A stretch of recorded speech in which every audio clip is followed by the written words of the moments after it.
දැන් ජනාධිපතිතුමා මේ පහුගිය සිකුරාදා අයවැයේදී මේක කියන්නේ. උදාහරණ 2026 අයවැය යෝජනා. ඒ අයවැය ඩිබේට් එක දැන් යන්නේ. සෙකන්ඩ් රීඩින් එකක් තාම නැහැ. කාර්යසභා අවස්ථාවක් නැහැ. ඒක සම්මත කරන්න දෙසැම්බර් මාසයේ 7 කවද සම්මත කරන්න තියෙන්නේ. ඒතර කොහොමද මේක ප්‍රසම්පාදන ක්‍රියාවලියෙන් ටෙන්ඩර් කැඳවන්නේ? ඒක තමයි මම කිව්වේ. දැන් මෙතුමත් කිසි නීතියක් වල ඒක තමයි කියන්නේ පොලේ හංගලා ගහන්නේ. පහුගිය ආණ්ඩුවල කරපු දේවල්ම තමයි මේ ඔබතුමාලා කරන්නේ. ඕක තමයි මූල්‍ය විනයක් ගැන කිව්ව දැන් මෙතන මූල්‍ය විනයක් නැහැ උතන. මම පැහැදිලි කරන්න මට ප්‍රශ්නේ මම හිතන්නේ අද දෙකින් දිගටම කතා කරන්න අවශ්‍යත් නැහැ කියනවා. දැන් මාධ්‍යවල හොඳටම යනවා මේ ප්‍රශ්නේ. මේක ඇත්තටම කිව්වොත් මේ කලින් තිබ්බ ප්‍රැක්ටිස් එක තමයි ඕනේ. ගොඩක් වෙලා නිදාගෙන හිටපු മന്ത്രിවරු මේ කැබ් කියනකොට විපක්ෂය අපි දැක්කේ නැගිටින එකපාරට. අපිට පර්මිට් කියන හද්දෙකුත් ඒ පැත්තෙන් ආවා. මේක තමයි මම හිතන්නේ මේගොල්ලන්ට පුරුද්ද තිබුණේ. සාමාන්‍යයෙන් අර අද මම මේ දැක්ක අපේ සභානායකතුමා කතා කරනවා මේ විශේෂයෙන් අර සමහර ඇමතිවරුන්ට සමහර ඇමතිවරුන්ගේම පවුල් වල නඩු දැම්මම නඩු වලට ගිහින් කියලා තිබුණා මේ මෙන්න මෙහෙම තමයි මම ආදායම උත්පාදනය කරගත්තේ. පර්මිට් එක විකුණලා තමයි මම සල්ලි ගත්තේ. කෝටි 2.5යි කෝටි 3යි. ඒගොල්ලෝ පර්මිට් වලින් Tamanට වාහන ගත්තේ නැහැ. ඒකෙන් ඇත්තටම සිද්ධ වුණේ පර්මිට් නැවැත්තේ ගෝඨාභය රාජපක්ෂ. ඇත්තටම මේකෙන් සිද්ධ වුණේ මම හිතන්නේ ඒකෙන් ඇත්තටම මේගොල්ලෝ සිද්ධ කරගත්තේ මොකද්ද? මේගොල්ලන්ගේ ආදායම් මාර්ගයක් බවට පත් වුණා. ඉතින් නිකන් කෝටි 3ක් බෙදලා බලන්නකො මාස 60කින් අවුරුදු 5ක් ඒගොල්ලෝ ඉන්නවනම් දවස් 7ක් පාර්ලිමේන්තුවේ හිටලා ඒ පර්මිට් එක ගත්තාත් හිටියා. ඉතින් මම පොඩ්ඩයි කතා කරලා ඉවර කරන්න. මම හිතන්නේ ඒක අනිත් පැත්තෙන් කතා කරනකොට පොඩ්ඩයි මම ඉවර කරලා. මම හිතන්නේ මාදාගිරි පොඩක් සිද්ධ වුණානේ. මෙතුමාගේ අවස්ථාව ලබා දෙන්න වෙලාවක් හම්බුන්නේ නැහැ නේද? නැත්තම් කෝටි ගානකට මේක විකුණනවා එක පැත්තකින්. අනිත් පැත්තකින් මේ එතනින් වෙන්න බදු ආදායම අපිට එන බදු ආදායම කොච්චර අඩු වෙනවද? දැන් මේගොල්ලෝ විකුණන්නේ කවදා හරි වාහනයක් ගන්න ඉන්න මිනිස්සෙක්. ව්‍යාපාරිකයෙක්. ඒ කෝටි 2.5 ගාන 225ක් ගණන් හදලා බලන්නකෝ. බදු ආදායම කොච්චර මේගොල්ලෝ අහිමි කරගත්තද? ඉතින් ඒ ආදායම් තමයි අපි භාණ්ඩාගාරයට දැන් පුරවලා තියෙන්නේ. දැන් පර්මිට් එක දීලා පර්මිට් එක විකුණන්න දෙන එක නෙමෙයි මම හිතන්නේ එක ප්‍රශ්නයක්. අනිත් පැත්තේ තව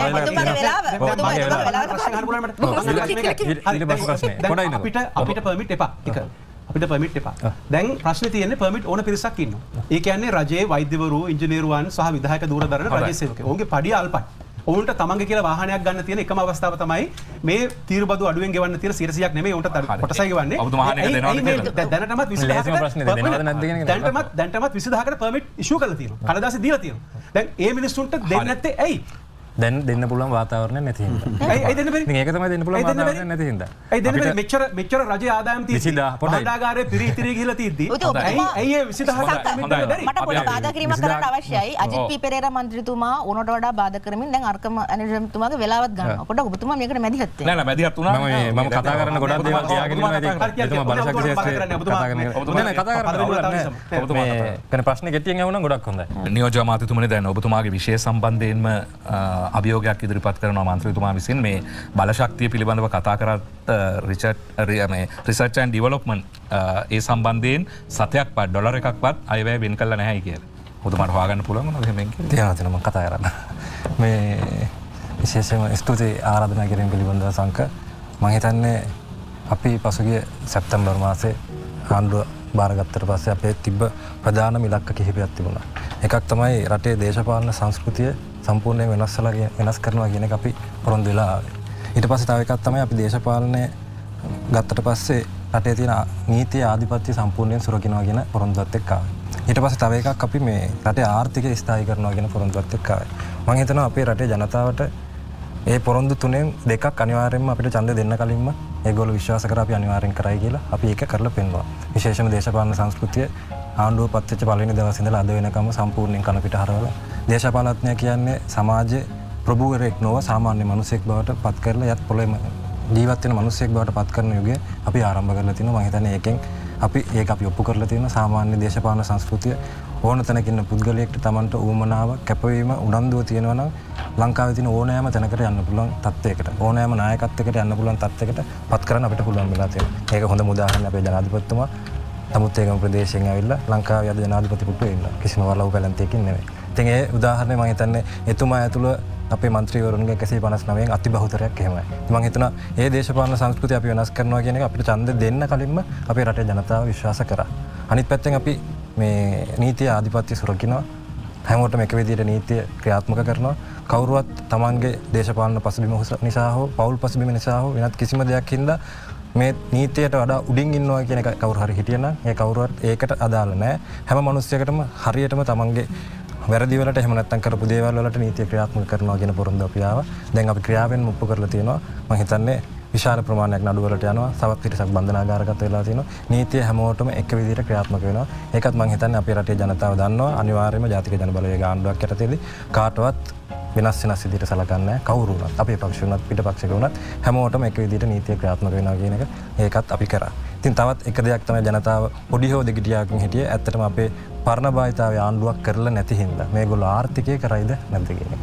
ඒක ගැන යම් හෝ දෙගිඩියාවක් තිබ්බනම් අපේ ලක්මාලි මන්ත්‍රීතුමියත් කිව්වා මම හිතන්නේ මේ අවුරුද්දක කාලය ඇතුළත අපි ඒක ඔප්පු කරලා පෙන්නලා තියෙනවා. අපි ආර්ථිකයත් හරියට අරන් යන්න පුළුවන් සමත් හොඳ මූල්‍ය විනයකින් යුක්ත ඒ අදාළ නොලෙජ් එක තියෙන දැනුම තියෙන හරියට කළමනාකරණය කරන්න පුළුවන් කණ්ඩායමක් බවට මම හිතන්නේ අපිට මේ අවුරුද්ද තුළ අපිට ඔප්පු කරගන්න පුළුවන් වුණා.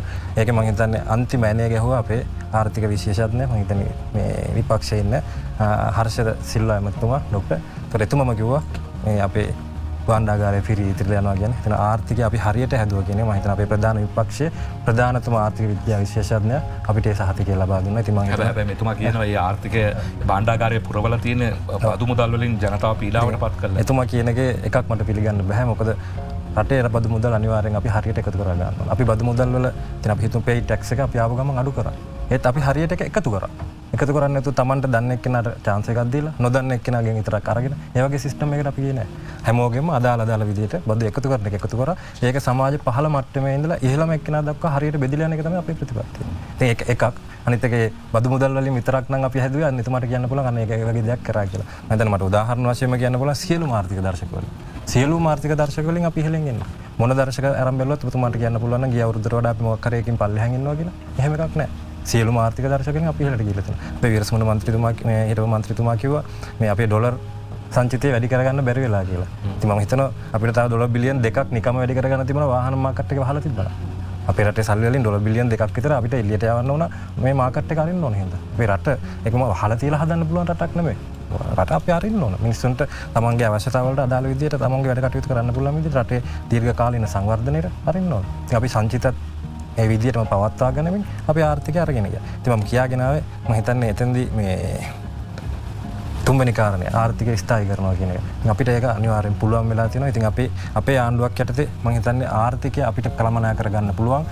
අපි ඒක ඊටත් වඩා අනිත් ආණ්ඩු වලටත් වඩා වැඩි ප්‍රතිශතයකින් ඒක කරලා තියෙනවා. මම හිතන්නේ 2006න් පස්සේ අපේ ප්‍රාථමික ශේෂය 2024 යම් ප්‍රමාණයක දන වුණා. 2024 2025 ඊට වඩා විශාල ප්‍රමාණයකින් ධන අගය කරගන්න පුළුවන් වෙලා තියෙනවා. ඒ කියන්නේ අපි පොලිය මත රැඳීපත් වෙන්නේ නැති. ඒ කියන්නේ පොලියවත් ගෙවන්න බැරි රටක් බවට පත් වෙලා තිබුණේ අපේ අවුරුදු 20ක් තිස්සේ. අපේ සාමාන්‍ය අපේ වියදම නෙමෙයි පොලියවත් ගෙවන්න බෑ. ඒ තරම් මට්ටමක තිබ්බ අපිට මම හිතන්නේ දැන් හොඳ ආර්ථික තත්ත්වයකට අපි ඇවිල්ලා ඉන්නවා. අපිට දැන් ප්‍රොජෙක්ට්ස් කරන්න පුළුවන්. දැන් අපිට සමහර ලාවට කියනවා මේ 2024 මොකක් හෝ තත්ත්වයකට ගෙනාවා කියලා. මම දන්නේ ලංකාවේ මොන ප්‍රොජෙක්ට්ස්ද ආරම්භ කරලා තිබුණේ. කිසිම ප්‍රොජෙක්ට් එකක් හරියට ආරම්භ කරලා තිබුණේ නැහැ. මහා මාර්ග, දඩිවේගී මාර්ග, පාසල් වල තියෙන සීලම දේවල් අපි ගොඩක් දේවල් දැන් ආරම්භ කරලා තියෙනවා අපේ ආණ්ඩුව යටතේදී. අපේ ආණ්ඩුවට ඒක කරන්න පුළුවන් වුණේ ස්ථායීකරණය මුලින් කරන්න ඕන. අපේ ආණ්ඩුවෙන් මේ රටේ ආර්ථිකය ස්ථායී කරාට පස්සේ තමයි අපිට අනිත් ප්‍රයාපෘති වලට යන්න පුළුවන් වෙන්නේ. මම හිතනවා ඒකත් එක්ක අපිට තව තිශාර දේවසිංහ මහතාගේ ආණ්ඩුවෙන් නෙමෙයිද කරලා තිබ්බේ ස්ථායීකරණය කරලා තිබ්බා නෙමෙයිද? ස්ථායීකරණය කියන්නේ අපි ගියේ ඒ දණ්ඩක වගේ තැනක. විශේෂයෙන්ම සමගි ජනබලවේගයේ ආණ්ඩුවල එහෙම නැත්නම් අපි දන්න කලින් ආණ්ඩුවේ වෙච්ච වැරදි. ආපු ගමන්ම මොකක් හෝ ප්‍රසිද්ධ තීරණයක් අරගෙන නලතාවට මොකක් හරි ටොපියක් දෙන්න ලෑස්ති වෙලා ප්‍රසිද්ධ තීරණ අරගෙන ආයි පළපල්ලට යන්න බෑ. මම හිතන්නේ ආණ්ඩුවක් වශයෙන් අපි රටේ ජනතාව වශයෙන් අපේ මූල්‍ය පිළිබඳව වග කියන්න ඕන. අපි දන්නවා සමහර ආණ්ඩු අපි අන්තිමට තිබ්බ ආණ්ඩුව ගමු. ගත්ත මෝඩ තීරණ 3ක් 4ක් ඒකෙන් සම්පූර්ණ ආණ්ඩුවම නැති වෙලා ගියා. ඊට වඩා රටේ මහ ජනතාව පොලිම් වල මහමගේ මරණ තත්ත්වයට පත් වුණා. උදාහරණයක් ගොඩක් කියන්න පුළුවන්.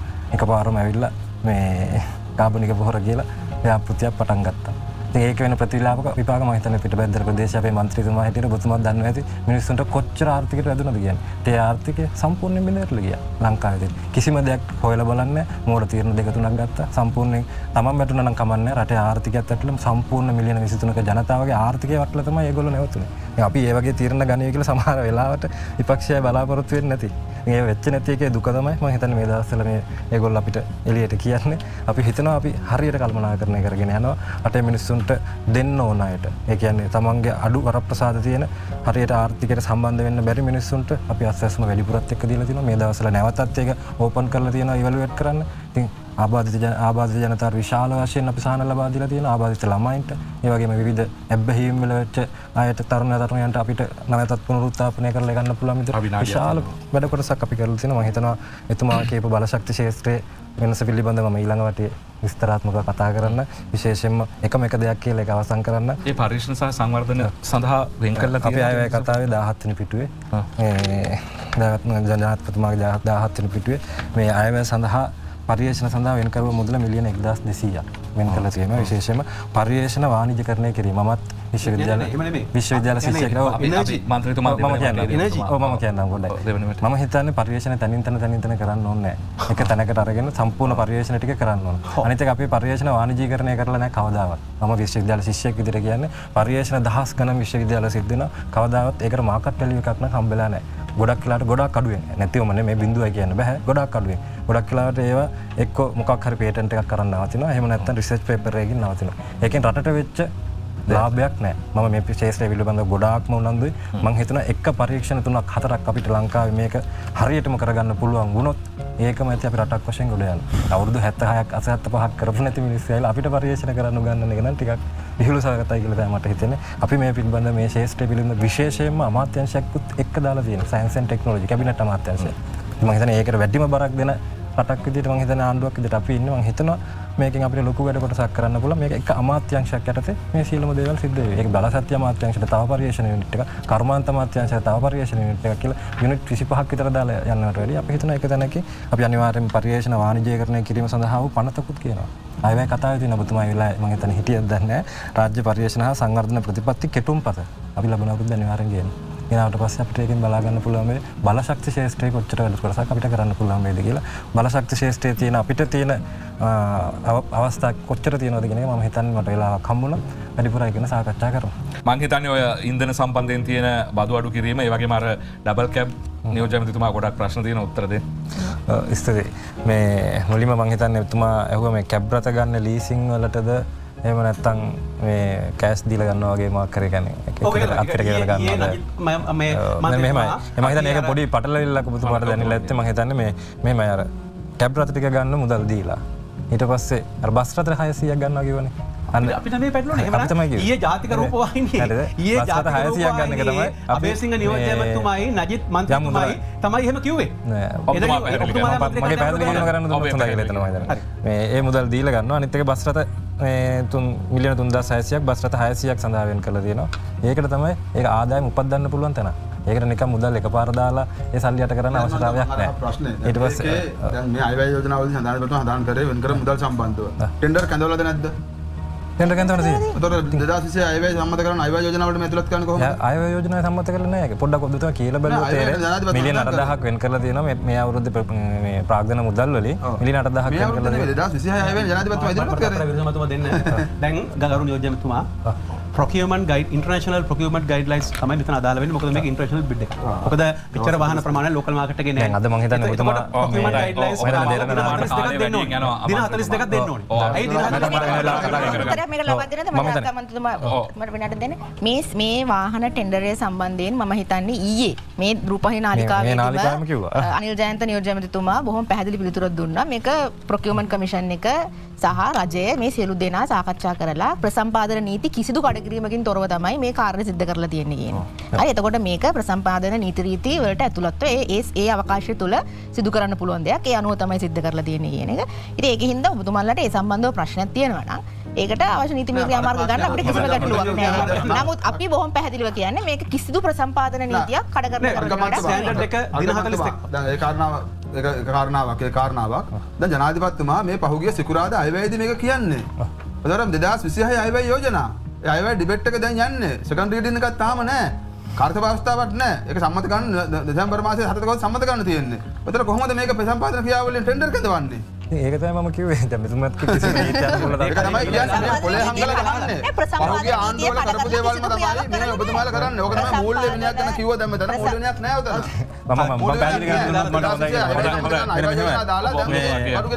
මට ප්‍රශ්නේ මම හිතන්නේ අද දෙකින් දිගටම කතා කරන්න අවශ්‍යත් නැහැ කියන දැන් මාධ්‍යවල හොඳටම යනවා මේ ප්‍රශ්නේ. මේක ඇත්තටම කිව්වොත් මේ කලින් තිබ්බ ප්‍රැක්ටිස් එක තමයි ඕනේ. ගොඩක් වෙලා නිදාගෙන හිටපු മന്ത്രിවරු මේ කැබ් කියනකොට විපක්ෂ අපි දැක්ක නැගිටින එකපාර.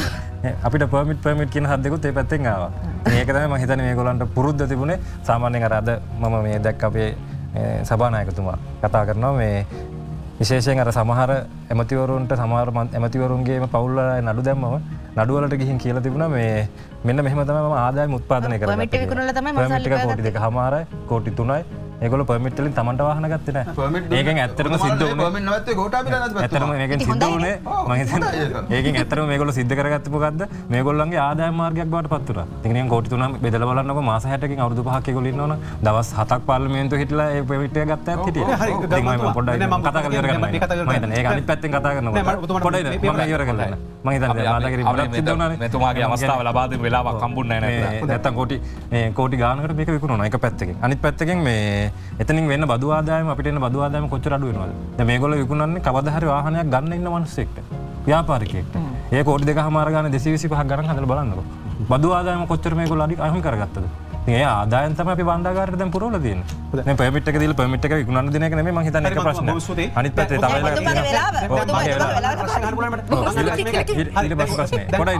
අපිට permit එපා. අපිට permit එපා. දැන් ප්‍රශ්නේ තියෙන්නේ permit ඕන පිරිසක් ඉන්නවා. ඒ කියන්නේ රජයේ වෛද්‍යවරු, ඉංජිනේරුවන් සහ විධායක දූරදර්ශන රජයේ සේවකයෝ. ඔවුන්ගේ පඩිය අල්පයි. ඔවුන්ට තමන්ගේ කියලා වාහනයක් ගන්න තියෙන එකම අවස්ථාව තමයි මේ තීරබදු අඩුවෙන් ගෙවන්න තියෙන 100ක් නෙමෙයි උන්ට කොටසයි ගෙවන්නේ. දැනටමත් 20000කට දැනටමත් 20000කට permit issue කරලා තියෙනවා. කඩදාසි දීලා තියෙනවා. දැන් ඒ මිනිස්සුන්ට දෙන්නේ නැත්තේ ඇයි?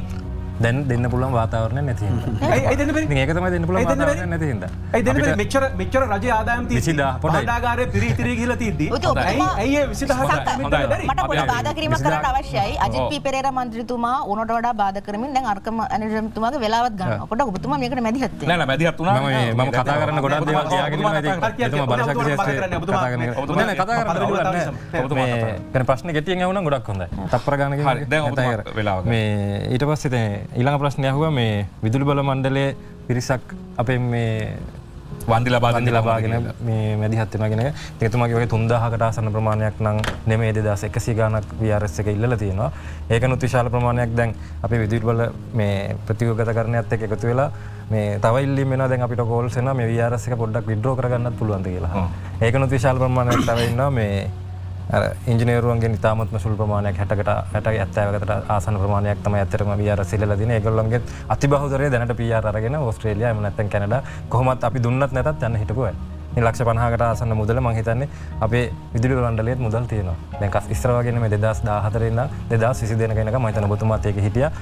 ඒ විදුලි බල මණ්ඩලයේ විදුලි බල වැඩි කරන්නවත් අඩු කරන්නවත් නැතුව ඒ කියන්නේ තමන්ගේ දේශපාලන වාසිය සඳහා ඒක සම්පූර්ණයෙන් පාඩු කරා.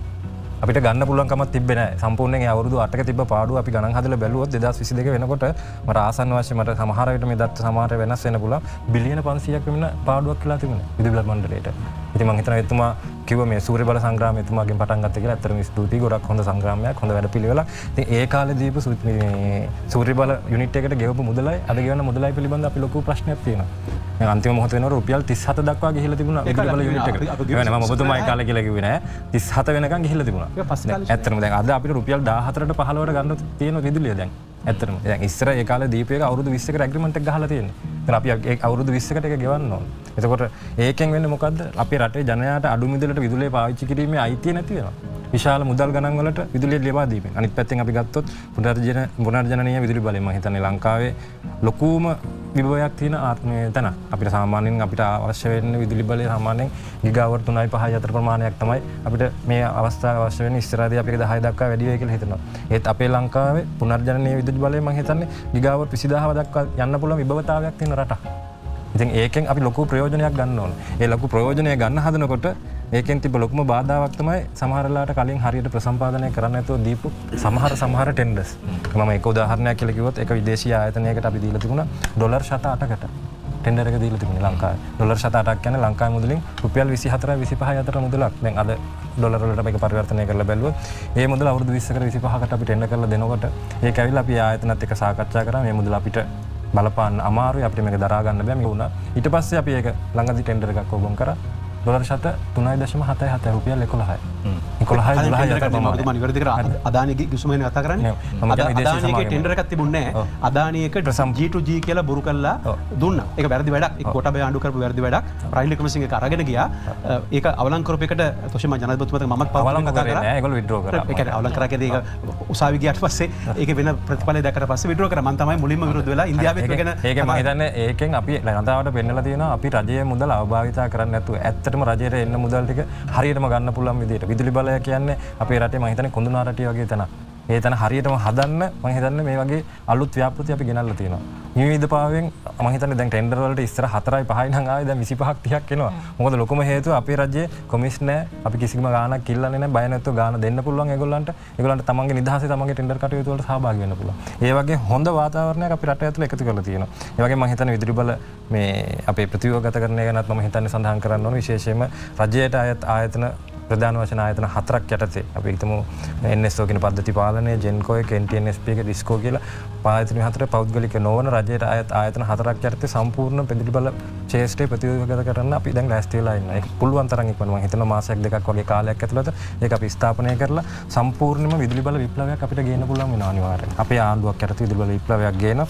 එතෙන්දී අපි පුනර්ජනනීය විදුලි බලයට පුළුවන් නම් 80% පන්නලා යන්න අපි ටාගට් කරනවා. ඉතින් එතුමා කිව්වා ග්‍රීන් හයිඩ්‍රජන්, ඇමෝනියා, එහෙම යූරියා වලට දක්වා අපිට යන්න පුළුවන්.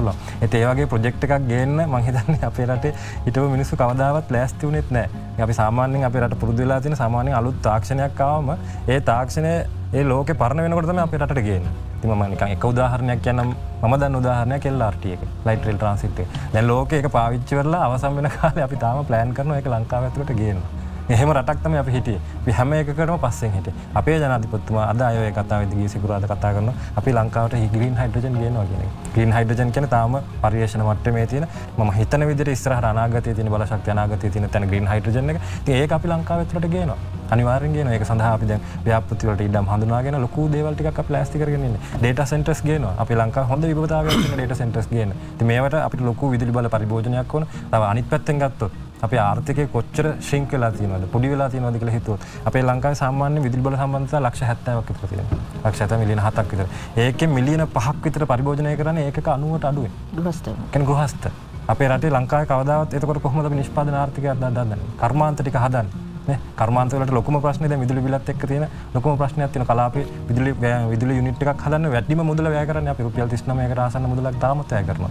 ඉතින් අපි ඒක අඩු කරගන්න. අඩු කරලා තමයි අපිට කර්මාන්ත ගේන්න පුළුවන් වෙන්නේ. කර්මාන්ත වලට තව තවත් සහන දෙන්න පුළුවන් වෙන්නේ. ඉතින් විශාල වැඩ කොටසක් කරන්න අපි දැන් පටන් අරන් තියෙන්නේ.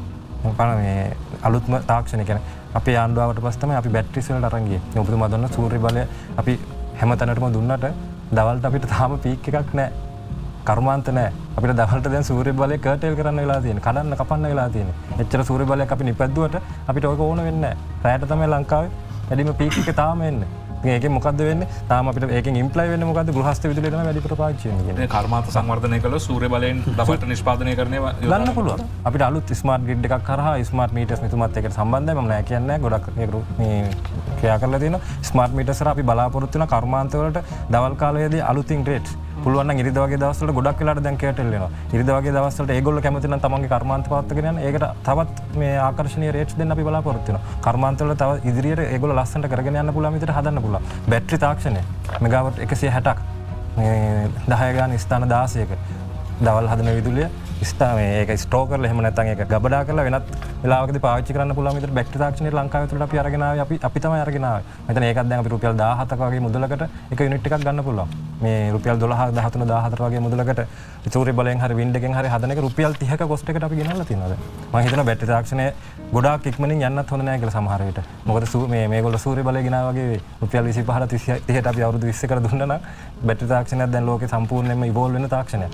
අපි හිතනවා තව අවුරුද්දක් දෙකක් තුනක් යනකොට ඒකේ මුදල් ටක් කාලා අඩු වෙයි කියලා පල්ලෙහාට. එතකොට දැන් තියෙන රේට්ස් වලට අවුරුදු 20කට දෙනකොට ලොකු ප්‍රශ්නයක් එනවා.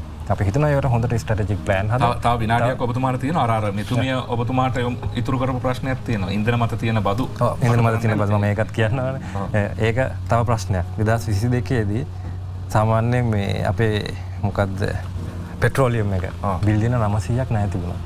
මේ බිලියන 900ක ණය සම්පූර්ණයෙන්ම ට්‍රෙෂරි එක බාරගත්තා. ට්‍රෙෂරි එක බාර අරගෙන අපිට කිව්වා මේකට රුපියල් 50 ගාන හැරමට ආසන්න මුදල මට මතක විදියට ඒ මුදල ගෙවලා ලීටරයකට ඒක නැවත පියවන්න කියන එක. දැන් අපේ ආණ්ඩුවේ ප්‍රතිපත්තියක් තියෙනවා. අපි කවදාවත් රජය කරන ආයතන වලින් සෙල්ෆ් සස්ටේන් වෙන්න ඕන. අසම සම චෝදනාවක් කරා ලාභය අඩු වෙලා කියලාත් මේගොල්ලෝ චෝදනා කරා. ලාභය අඩු වුණේ කොහොමද? අපි බිල අඩු කරලා. අපි පුළුවන් විදියට ඔක්කොම කියන්නේ කලින් අවුරුද්දේ ලාභය ගොඩ ගහගත්තා. විදුලි බල මණ්ඩලයේ ලාභය ගොඩ ගහගත්තා. ඊට පස්සේ මේ මොකද්ද පෙට්‍රෝලියම් එකේ ලාභය ගොඩ ගහගත්තා. අපි කරේ දෙන්න පුළුවන් අපිට ඉස්සරහට අවශ්‍ය මේ පරිශ්‍රණ සඳහා එහෙම නැත්නම් තවත් මේ ඒක විශාල කරගන්න එක විස්ථාපනය කරගන්න සඳහා අවශ්‍ය මුදල් ටික තියාගෙන ඒක මූල්‍ය ස්ථාවරත්වය තියාගෙන ඊට වඩා අතිරික්ත මුදල් අපි විවිධ බිල්ලට එහෙම නැත්නම් මේ තෙල් මිලට අඩු කරා. ඉතින් අපි රජයට පාලනය කරනකොට තිබ්බ මුලට වඩා දැන් කොච්චර අඩු වෙලා තියෙනවද? ඒක කියන්නේ නැහැ. ඉතින් අපි රුපියල් ගානේ බද්ද අඩු කරන්න පුළුවන් වෙන්නේ ට්‍රෙෂරියට දෙන ඒ ණය ඉවරුණාට පස්සේ. ණය ඉවරුණ ගත්ත ගමන් අපි ඒක සම්පූර්ණයෙන් අයින් කරනවා. එහෙම නැත්නම් අපේ සාක්කුවට දාගන්න නෙමෙයි. ඉතින් අපි හිතනවා සෙල්ෆ් සස්ටේන් වෙන ආයතනයක්. ඒ විදිහට බිලියන් 900ක මුදල අපි ගෙවලා ඉවර වෙනාට පස්සේ අපි ඒ මුදල අඩු කරන්න. හිතන්නේ ඒක තමයි එතුමාට තියෙන උත්තරේ. එසේ මම හිතන්නේ මේ උත්තර දෙකකුත් දෙන ගමන් මගේ පොඩි අර්ථ දැක්වීමකුත් තියෙනවා. ඉතින් විශේෂයෙන් අපිට මෙතුමා කිව්වා මේ විරසමුණ විරසිංහ මන්ත්‍රීතුමා කිව්වා මේ පළාත් සභා මැතිවරණ අපි තියෙන එකක් නැහැ කියලා. අපි කලින් ආණ්ඩුව වගේ නෙමෙයි. අර එකපාරක් කිව්වා සල්ලි නැහැ තියාගන්න අමාරුයි කියලා කාලා දැම්ම මේ මොකද්ද පළාත් පාලන මැතිවරණය. يعني ප්‍රදේශ සභා නගර සභා මැතිවරණය කල් දැම්මා. ඒ වගේ ආණ්ඩුවක් නෙමෙයි. අපි ඇවිල්ලා ඡන්ද 3ක්ම තියලා ඉවරයි දැන්. නේ පළවෙනි එක ජනාධිපතිවරණය ඔබතුමන්ලගේ ආණ්ඩුවක් කරලා තිබ්බා. ඊට පස්සේ මහ මැතිවරණය තිබ්බා. ඊට පස්සේ පළාත් පාලන මැතිවරණය තිබ්බා. ඉතින් පළාත් සභා මැතිවරණයකට අපි බිලියන 10ක මුදලක් වෙන් කළා තියෙනවා. ඒකේ පාර්ලිමේන්තුවේ නීති සම්පාදනය කිරීමේදී ඕගොල්ලොන්ගේ අතින් වෙච්ච වැරද්දකට අපිට දැන් ඒකටත් උත්තර හොයන්න සිද්ධ වෙලා තියෙනවා. ඉතින් ඒකත් අපි කරමු. ඉතින් ඔබතුමාගේ සහයෝගය අපිට ලබා දෙනවා කියලා කිව්වා. ඉතින් බොහොම ස්තුතියි. අපි ඒවත් හදාගෙන පළාත් සභා මැතිවරණය තියමු. ඉතින් පළාත් සභා මැතිවරණයේ අර ඡන්ද අඩු වෙනවා ජනතා පදනම නැහැ කියන මතයක් ගේන්න හැදුවා. මේ එක දෙකක සමුපකාර මැතිවරණ ටිකක් දෙකක් අරගෙන ඒකෙන් මතයක් ගේන්න හදනවා. ඉතින් මම හිතන්නේ සමුපකාර මැතිවරණ කියන්නේ සාමාන්‍යයෙන් අර ශ්‍රී ලංකා ක්‍රිකට් එකට සභාපතිලපත් කරනවානේ. අන්න ඒ වගේ දෙයක්. ඒකේ මොකද්ද රෙජිස්ටර් වෙච්ච මොකක් හරි ක්ලබ් ප්‍රමාණයක් තියෙනවා. ඒ ක්ලබ් ප්‍රමාණයේ ඡන්දයකින් සභාපති කෙනෙක් පත් වෙනවා. ඉතින් සමුපකාර ඡන්දෙත් එහෙමයි. ගොඩක් වෙලාවට රෙජිස්ටර් වෙච්ච පිරිසක් ඉන්නවා. ඒ රෙජිස්ටර් වෙච්ච පිරිස ඡන්දයක් ප්‍රකාශ කරනවා. ඒ කියන්නේ අපිත් එකතු වෙනවා. ඉතින් මම හිතනවා පොඩ්ඩක් බාධා කිරීම කරන්න බෑනේ.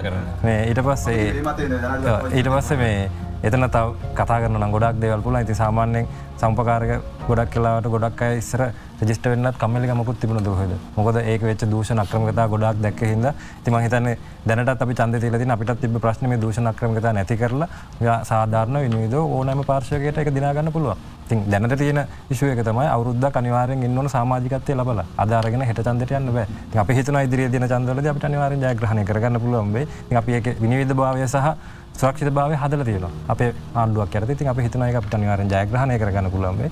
පළාත් සභා මැතිවරණයත් මම හිතන්නේ මේ ඔයගොල්ලෝ හීන දකින්න එක අපරාධයක්. වැරදිලාවත් පාර්ලිමේන්තුවෙන් අස්සලා ගිහලා නම් මහමැති මේ කවදා මහමැති වෙන්න හරි එමෙතිලා හරි වෙන්න හීන දකින්න එපා.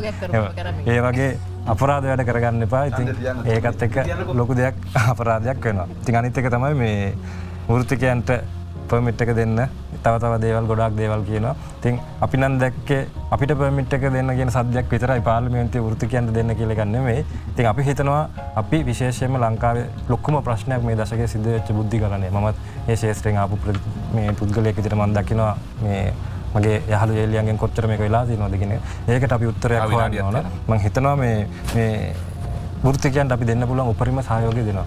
වාහන 1775ක් ගේනවා. ඒකෙන් 225ක් නෙමෙයි മന്ത്രിවරුන්ට, නියෝජ්‍ය මන්ත්‍රීවරුන්ට, ඇමතිවරුන්ට වාහන තියෙනවා. ඒ වගේම වාහන අවශ්‍ය മന്ത്രിවරුන්ට වාහන ලබා දෙනවා. අනිත් හැම එකක්ම රාජ්‍ය අංශයේ සේවය කරන රාජ්‍ය සේවකයන් තමයි කියන්නේ. මෙතුමා කිව්වා වගේ සභාපතිවරුන්ට මේ ඩිරෙක්ටර්ස්ලට දෙන්න නෙමෙයි. අපි දන්නවා මාතර ඇවිත් බලන්න ප්‍රාදේශීය ලේකම්ලගේ වාහන කීපයක් විතරයි අපිට ඇත්තටම දුවන්න පුළුවන් තත්ත්වය තියෙනවා. හැමෝටම ඩබල් කැබ් තෝරගන්නේ. ඒකෙන් තමයි වැඩ කරන්න යන්න ලේසිනේ. සමහරලාට රාජ්‍ය සේවය වැඩ කරන අයට යන්න පුළුවන් වෙනවා අමුතු පාරවල් වල ප්‍රොජෙක්ට්ස් කරන්න. ඒ ප්‍රොජෙක්ට්ස් වලට යන්න ලඟ නම් ඩබල් කැබ්ස් වල ගියාම තමයි ලේසි. නැත්තම් ඒ හයිට් එක පොඩි පල්ලෙහාන් වදිනවා නේද? වාහන වල යන්න අමාරුයි. ඩබල් කැබ් ගන්න එක තමයි මම හිතන්නේ හොඳම දේ කියලා මම හිතනවා. එහෙම නැත්නම් සුපෝභෝගී වාහන නෙමෙයි. වැඩ කරන්න ලේසි වාහන. ඉතින් මම හිතන්නේ ඒක එක දෙයක්. අනිත් පැත්තෙන් මේ අන්තිම වශයෙන් මට කියන්න තියෙන විශේෂයෙන්ම අපි පනත් කිහිපයක් මගින් මම මේ දවස්වල මේ සමහර මේ තානාපතිවරුත් එක්ක විදේශ රටවල සාකච්ඡා කරා. ඒගොල්ලන්ගේ තියෙන ප්‍රධානම ප්‍රශ්නේ තමයි ආයෝජන වල තියෙන සුරක්ෂිතභාවය. ඒගොල්ලෝ අහන අපි ආයෝජන ගේන්නම් ඒක සුරක්ෂිත කරන්නේ කොහොමද කියන එක. ඉතින් අපි ආයෝජන සුරක්ෂිත පනත ගේනවා. මේ මම අන්තිම විනාඩිය ගන්න. ඒකත් එක්ක තව එක දෙයක් අපි ගේනවා මේ තනි කවුළු single window solution එක. ගොඩක් වෙලාට ආයෝජන ගෙනාවොත් රස්තියක් දෙනවා අවුරුදු ගාණක් ඒක අප්‍රූව් කරගන්න. ඉතින් අපි single window solution එක ගේන එක පැත්තකින් අනිත් පැත්තෙන් අපි මේ ඉඩම් ඩිජිටල් කරණය කරලා ආයෝජකයට ඉඩම් ලේසියෙන් තෝරගන්න පුළුවන් ස්ථාන අපි හදලා ඒක අදාළ විදිහට ඩිජිටල් කරණය කරලා ඒගොල්ලන්ට ලේසි විදිහට ඉඩම් තෝරගන්න අවස්ථාව ලැබුණා. අපි හිතනවා direct foreign investment FDIs විශාල ප්‍රමාණයක් විශේෂයෙන් බලශක්ති ක්ෂේත්‍රයේ හරහාත් කර්මාන්ත ක්ෂේත්‍රයේ හරහාත් IT ක්ෂේත්‍රයේ හරහාත් විශාල පිම්මක් නිෂ්පාදන ආර්ථිකයටත් අනිත් පැත්තේ අපේ ආර්ථිකයටත් ලබා ගන්න පුළුවන් විදිහට විශාල පිම්මක් අපේ ආයෝජන හරහා මෙන්න මේ පනත් ඇත්තටම අවුරුදු 76ක් මේක පනත් ගොඩාක් ගෙනාව ගියා මේ පනත් ඇයිද දන්නේ පරක්කුනේ අපි ගෙනලා ආයෝජන වල සුරක්ෂිතතාවය හදන්න හදලා අපි රට හදන්න පොහොසත් රටක ලස්සන ජීවිතයක් අපේ රටේ සෑම මිනිස්සෙක්ටම ජීවත් වෙන අවස්ථාව සලසා දෙන පොරොන්දු අපි දිගින් දිගටම දෙනවා. ස්තුතියි.